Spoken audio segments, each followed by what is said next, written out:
So is there hope? I would offer that there is hope.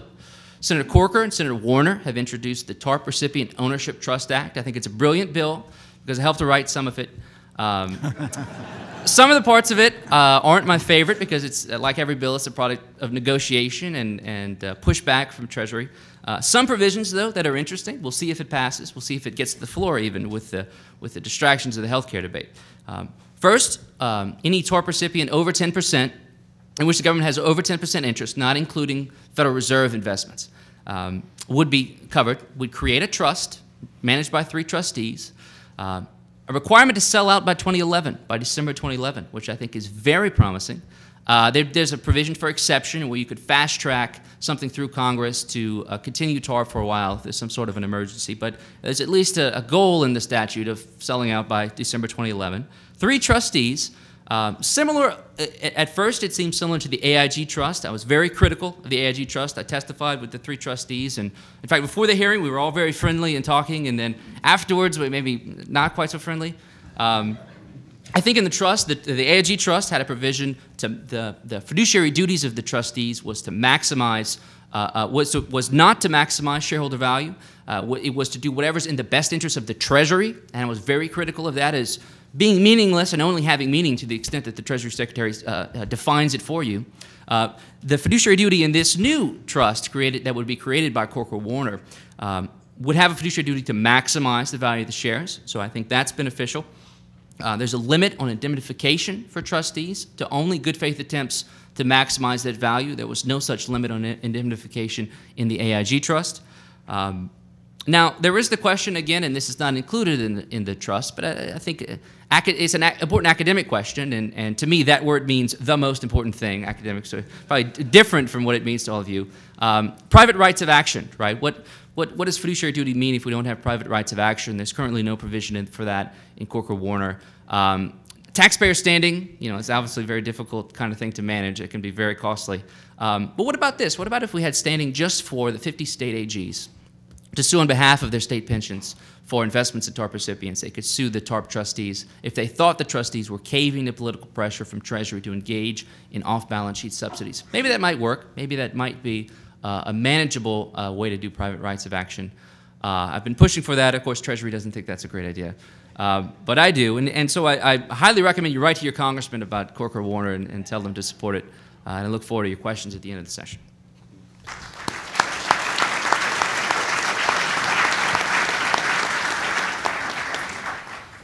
Well, our panel members have given us a lot to think about. I was particularly struck by David Zaring's comment that Washington is Hollywood for ugly people. I was born in Washington. Happened to work in Washington. I also wanted to say to J.W., who said he's a corporate securities guy on an administrative law panel, you should feel perfectly welcome as someone who specializes in 2 subfields of administrative law. They're all subfields of administrative law. We have a lot of time for questions from the audience. We have a lot to talk about from what the panelists have given us. If you want to ask a question, please come up to the microphone, introduce yourself, be gentle with our panelists. I've told them that if they have good questions from you, I'll double what they're getting for appearing here today. Let me start. Tom? Thanks. I hate questions. You have to introduce yourself, though. Tom Hayden, Coca-Cola Bottlers Association. I hate to start with questions that involve personal anecdotes, but I'm going to violate that rule. Listen very interestingly to David Berenbaum's comments because I have. Is that microphone on? Hello? Okay. Anybody hear me? Do we? Can you see me? I got a red light. Oh, okay. Okay. That actually is a government-owned microphone. It's not. Purely or partially. Yeah. Anyway, the personal story, personal anecdote. I've taken. We have someone here to fix the mic.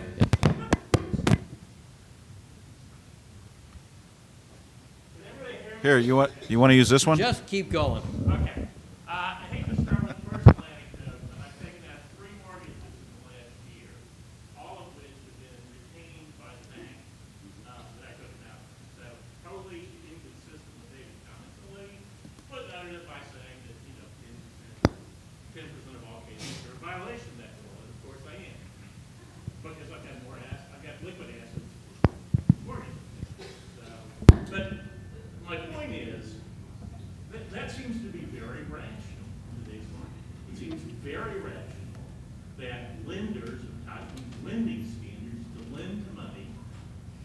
money to people who represent very little risk, given the current spreads, lending money to low-risk people who are obviously good banking practice.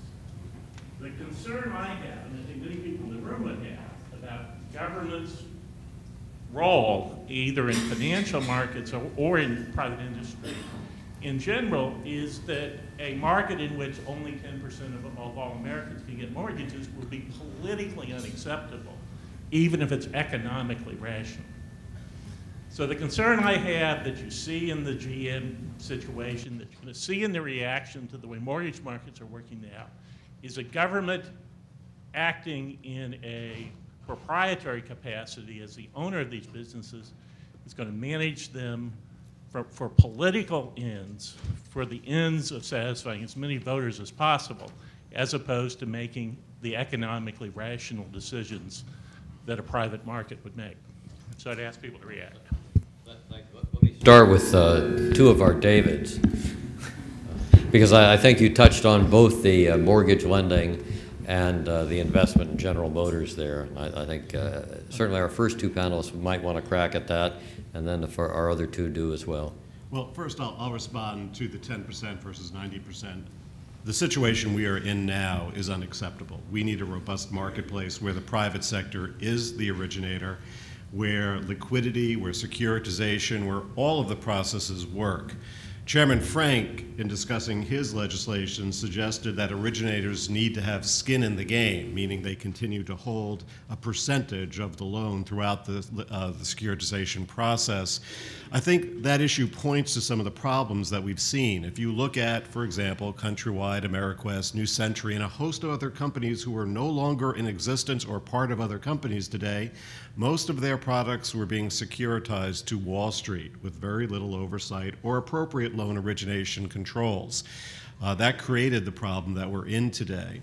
The issue is one of responsible lending, of good business practice, as well as appropriate oversight. And that's the challenge for us as we move ahead. I agree, financial reform is not likely to pass this year, but next year I think you're going to see a lot of movement on that front. I would just comment. You talked about the the fact that government will manage its investments in response to political imperatives. I don't mind the government responding politically, but I think it's the form of that response. Is it a few people in the Treasury Department exercising what they think is the appropriate role in GM or AIG, the ownership structure, the long-term and short-term inputs into that what those companies do? Or is it something that should be actually addressed through the process of, the rule of law and what we in our society expect when these kinds of taxpayer monies are being used, when these kinds of big political decisions are being made, not on the basis of determining that GM is a financial institution and therefore having unlimited authority, but rather having a debate in Congress, having a law passed, having standards that should be applied. If we decide that GM or AIG should be managed in a certain way through that process, sure, there are going to be political inputs, but that's the way that the government's supposed to function. That's the structure that our government is established around it, and not this sort of just, literally a blank check that says as much as you decide to spend on GM within a $700 billion kitty that you've got access to, and in any way that you decide to spend it under any conditions that you want, for any purposes that you think are appropriate, and to be unwound in the way that you decide, and without any transparency. Sure, I'll just briefly say I would echo that concern, and I think that the issue is one of accountability. I think it's about, the tenure of an administration is short. The tenure of an assistant secretary is even shorter. I mean, we're talking 2 or 3 years here, so you hope that you try to get as much interest group support as you can for the interest groups that you serve, and then hope that you can pass on the hot potato to the next guy, and it explodes while he's there, and you're long gone and enjoying the benefits of the private sector again. And so I think it's an issue of accountability. I think it's the fact that when a CEO is government-owned and when it's given social mandates alongside profit maximization mandates, life gets pretty easy because when the balance sheet doesn't look good, the CEO could say, well, I should get a bonus, obviously, because I was engaging in the social welfare goals that you gave to me. And then when times are good, you can say, well, I should get a bonus now because, we made profits this year. And so I think it limits accountability. I think it infects the accountability mechanisms that we have in place for private sector objectives. And I think if the evidence from around the world is overwhelming, teaches us anything, I think it's overwhelmingly clear that government ownership in private banks is bad for the bank in terms of earnings. I think in some places in Asia, a 10% increase in government ownership corresponds with a 3% decrease in earnings for the bank. I think it affects access to credit, and I think it affects overall GDP. We'll see correlations with all of those variables, the negative correlations with government ownership in banks.